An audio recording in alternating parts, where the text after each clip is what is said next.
Ni hao, Lao Yu Gong here, old Mr. Simple, simplifying the complexities of Tai Chi Chuan.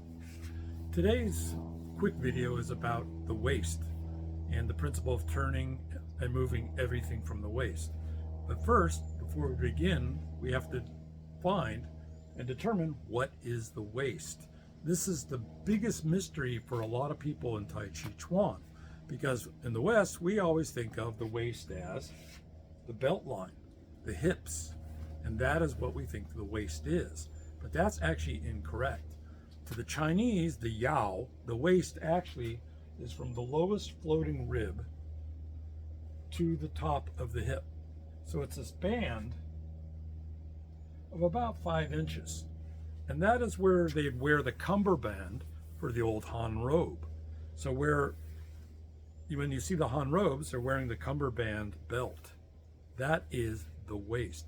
For our purposes, the waist is the lowest rib on the rib cage, the floating rib, which is here. This is where you traditionally wear your belt if you're taking karate. This is the waist. Now, that clears up a lot of misunderstanding because a lot of people think it's the hips.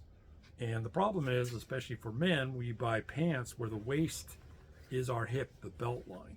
But the old pants used to be those high-waisted pants that went to here and you wore suspenders on them. That is where the waist traditionally is, up here. For women, it's easier to find their waist because they have an hourglass shape. They always wear the belt where? At the lowest rib of the rib cage. So that is the yao, that line that goes around our torso. That is the waist which we move. And as we move the waist, we move the arms and legs from moving the waist. Now, in our tradition, the Cheng Men Ching tradition, one of the expedient methods that he invented is to always keep the nose and the navel in alignment. So you always keep the nose and the navel in alignment.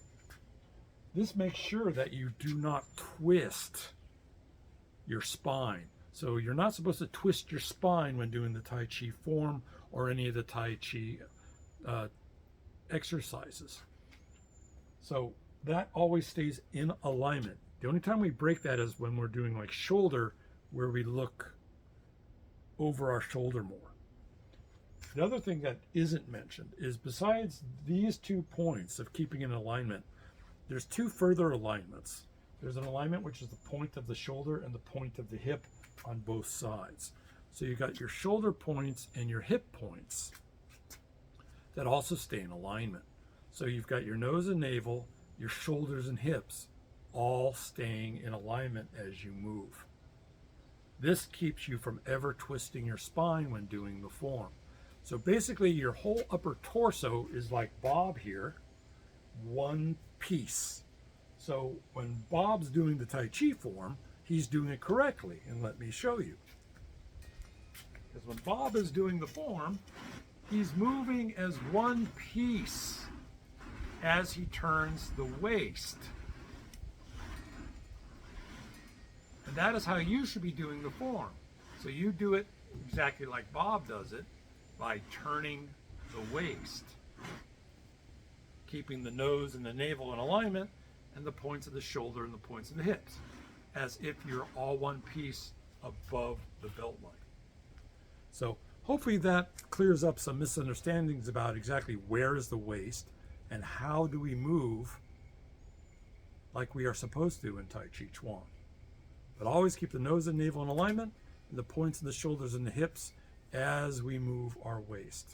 Hope that clears up a lot of misunderstandings you might have had and helps further your advancement.